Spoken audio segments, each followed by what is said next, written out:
নমস্কার, সালাম, আদাব। সারা জীবন আমরা ইংলিশ ফর টুডে বইগুলো পড়ে এসেছি ক্লাস 1 থেকে ক্লাস 10 পর্যন্ত, কিন্তু ইংলিশ রিডিং পড়তে পারি না। যে কারণে আমরা ইংলিশ রিডিং পড়তে পারি না সেই বিষয়গুলো নিয়েই আমি আলোচনা করছি। যারা পূর্বের ভিডিও দেখোনি তারা অবশ্যই ডেসক্রিপশন বক্সে লিঙ্ক দেওয়া থাকবে, সেখান থেকে দেখে নেবে। আর আমরা শিখতেছি ইংলিশ যে অ্যালফাবেট সেগুলো কীরকম সাউন্ড হয়, উচ্চারণ কীরকম হবে সেই বিষয়টা কয়েকটা উদাহরণ সহকারে আমরা বোঝার চেষ্টা করতেছি। আমরা আজকে শিখব এইচের উচ্চারণ। এইচের উচ্চারণ দুইভাবে হতে পারে, একটা হচ্ছে এইচের উচ্চারণ হ হবে, আর একটা হচ্ছে এইচের উচ্চারণ অ হবে। যেমন দেখো, এইচ ও টি উচ্চারণ হবে হট। কেন? এইচের জন্য আমরা নিব হ, ও আমরা এর আগের ভিডিওগুলোতে এই ভিডিওটারে এইখানে দেখব ও এর কয়েকটা উচ্চারণ রয়েছে। তার মধ্যে ও এর একটা উচ্চারণ হচ্ছে স্বরে অ। এখানে দেখো ও এর জন্য এখানে অ, আমরা জানি অ বর্ণটা হচ্ছে লিন, এর কোনো কার নেই, এটা যে কোনো একটা বর্ণের সঙ্গে যুক্ত অবস্থায় থাকে। হ এর সঙ্গে এইচ এর জন্য আমরা হ নিব, তার সঙ্গে ও এর জন্য নিব আমরা অ, অটা হ এর সঙ্গে যুক্ত অবস্থায় আছে, আর এই টি এর জন্য নিব ট। তাহলে উচ্চারণ কি হয়ে যাবে? হট। হট হট মানে হচ্ছে গরম। তারপরে দেখো এইচ আই এম, এইচ এর জন্য হচ্ছে আমরা নিব কি? হ। আর আই এর জন্য আমরা নিব হিসি।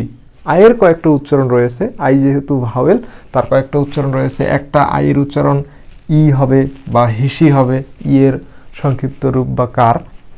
তারপরে আর একটা আই মানে হচ্ছে আ উচ্চারণ করতে হবে, আর একটা আই সরাসরি আইয়ে উচ্চারিত হবে। তো এইখানে আমাদের আই সমান সমান এই যে হিসিকারটা। ওকে, তাহলে এইচ এর জন্য আমরা নিচ্ছি হ, আয়ের জন্য নিচ্ছি হিসি, আর এম এর জন্য নিচ্ছি আমরা ম।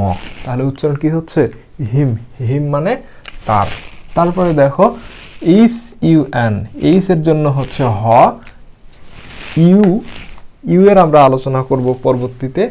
ইউ এর অনেক সময় উচ্চারণ ইউ এ হবে, অনেক সময় উচ্চারণ আ হবে। এখানে আমরা ইউ মানে আ, আতে আকার এখানে ব্যবহার করেছি। এইচ এর জন্য হ, ইউ এর জন্য আকার, এন এর জন্য ন। হান। তারপরে টি এর জন্য ট, ই এর উচ্চারণ আমরা এর আগের ভিডিওটাতে শিখেছি। যারা দেখোনি তারা অবশ্যই আগের ভিডিওগুলো দেখবে, তাহলে তোমাদের জন্য বোঝা সহজ হয়ে যাবে। তাহলে দেখো ই এর জন্য এখানে আ নিব, আর আর এর জন্য র, আর এর জন্য নিব র, হান্টার। কিন্তু বন্ধুরা এইখানে আমরা যখন অ্যাডভান্স লেভেলের ক্লাসগুলো করব, এরপরে আমি ভিডিওগুলো বানাচ্ছি, অ্যাডভান্স লেভেল যখন ক্লাস করব তখন আমরা আর এর উচ্চারণ, এই আর এর উচ্চারণটা হবে আ এর মতো। আর আর সমান সমান র, কিন্তু উচ্চারণ করতে হবে আ, আ এর মতো। যেমন হান্টা, আর উচ্চারণ হবে না, হান্টার না, হান্টা। তারপরে এইখানে দেখো অনার, অনার না, অনা। সুপার, এস ইউ, এখানে দেখো এস ইউ পি ই আর, উচ্চারণ হবে সুপা, আরটা অনুচ্চারিত থাকবে। এখানে হান্টার না, হান্টা, আরটা এখানে অনুচ্চারিত থাকবে। এইচ ইউ এন টি ই আর, উচ্চারণ হবে হান্টা, আরটা এখানে অনুচ্চারিত থাকবে। কয়েক প্রকারের উচ্চারণ স্টাইল রয়েছে, আমরা পরের ভিডিওগুলোতে আলোচনা করব। তাহলে মোটামুটি আমরা বুঝতে পারলাম এইচ এর উচ্চারণ হ হয়। হ দিয়ে কিছু এক্সাম্পল আমরা দেখলাম। তারপরে দেখো এইচ দিয়ে এইচ সমান সমান অ আমরা লিখতে পারবো। হ্যাঁ, এইচ সমান সমান অ। তাহলে এইখানে দেখো এইচ ও, এই এইচ এর জন্য আমরা অ নিলাম, ওটা ও সমান সমান অ হয়, এইটা অটা একসঙ্গে যুক্ত হয়ে আছে। এন এর জন্য আমরা নিব হচ্ছে ন, ই এর জন্য হচ্ছে একার, এস এর জন্য হচ্ছে স, টি এর জন্য ট। তাহলে একসঙ্গে উচ্চারণ করলে কি হয়? অনেস্ট। অনেস্ট, অনেস্ট মানে সৎ, এরকম আছে অনার্স, অনেস্ট। তারপরে দেখো এইচ এর জন্য অ, এইচ ও, অ হয়ে গেল। এন এর জন্য হচ্ছে ন, অ এর জন্য এইখানে কি স্বরে আ নিলাম, আর এর জন্য হচ্ছে র, কিন্তু এই রটা অনুচ্চারিত থাকবে, অর্থাৎ অনার না হয়ে উচ্চারণ করব আমরা কি? অনা, অনা, অনা। সুপার, হান্টার না, সুপার না, সুপার।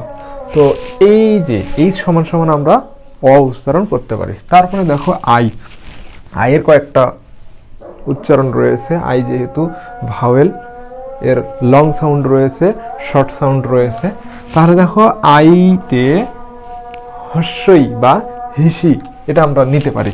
এস এর জন্য নিব আমরা স, আয়ের জন্য হচ্ছে এখানে হিসি, টি এর জন্য ট। SIT উচ্চারণ হবে সিট, সিট মানে বসা। তারপরে হচ্ছে পি এর জন্য প, আয়ের জন্য হচ্ছে হিসি, এন এর জন্য ন। তাহলে কি হচ্ছে PIN, pin, PIN pin. S এর জন্য স, টি এর জন্য ট, আয়ের জন্য হিসি। এখানে আই সমান সমান হিসি বা হ্রাসি। আর এল এর জন্য ল। একসঙ্গে উচ্চারণ করলে কি হয়ে যায়? স্টিল। স্টিল মানে কি? এখনো। ওকে। তারপর আয়ের আলাদা আর একটা উচ্চারণ রয়েছে, সেটা হচ্ছে সরেয়া। হ্যাঁ, যেমন দেখো BIRD উচ্চারণ হবে বার্ড, বার্ড। তাহলে বি এর জন্য আমরা ব নেব, আয়ের জন্য এখানে আকার। ওকে, যেহেতু আই সমান সমান সরেয়াল আমরা এখানে শিখতেছি। আর এর জন্য র, ডি এর জন্য ড। উচ্চারণ বার্ড, কিন্তু আসলে বার্ড না। একটু আগে যে আমরা শিখলাম র এর উচ্চারণ, র সমান সমান র, কিন্তু উচ্চারণ করতে হবে অ। ওকে, তাহলে বার্ড, বার্ড না, bird, bird, BIRD, bird, bird না, বার্ড। ওকে, বার্ড মানে হচ্ছে পাখি, এটা আমরা সবাই জানি। তারপরে দেখো SKIRT, স্কার্ট। এস এর জন্য আমরা স নিচ্ছি, কে এর জন্য হচ্ছে ক, আয়ের জন্য হচ্ছে আকার, আর এর জন্য র, টি এর জন্য ট। এখানে আর এর উচ্চারণ হবে না। আর এর উচ্চারণ হবে না বলতে আর সমান সমান অ হিসেবে নিব আমরা। তাহলে কি হচ্ছে? স্কার্ট, স্কার্ট না, স্কার্ট। তারপরে দেখো CIR, সার, CLE, কেল।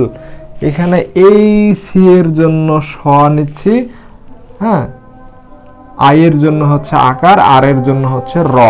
CIR, সার। এই সি এর জন্য আমরা নিচ্ছি ক। সি এর দুই টাইপের উচ্চারণ রয়েছে, সি সমান সমান ক হয়, সি সমান সমান স হয়। ওকে, তাহলে দেখো CIR, সার, CLE, সির জন্য ক, LE, এল এর জন্য ল, ই এর জন্য একার। সার্কেল, সার্কেল মানে বৃত্ত। ওকে, তারপর আয়ের আলাদা আর একটা উচ্চারণ হচ্ছে আই, লং সাউন্ডে আই হয়। যেমন LIKE, লাইক। এল এর জন্য হচ্ছে ল, আয়ের জন্য আকার। হ্যাঁ, আকার। এই আয়ের সরেয়াতে আকার আর এই হ্রাসি একসঙ্গে যুক্ত হয়ে গেল। তাহলে কি হয়ে গেল? ল, আয়ের জন্য হচ্ছে আই, কে এর জন্য ক। আর বন্ধুরা, আমরা এর আগের ভিডিওটাতে শিখেছি প্রায়গুলো যে শব্দের শেষে ই থাকে সেই ইটা অনুচ্চারিত থাকে। তাহলে কি হচ্ছে? লাইক, লাইক মানে হচ্ছে পছন্দ করা, এটা আমরা সবাই জানি। তারপরে দেখো বাইক, বি এর জন্য ব, আই এর জন্য হচ্ছে এই যে আকার আর হ্রাসই, আর কে এর জন্য ক, ইটা অনুচ্চারিত থাকবে, বাইক।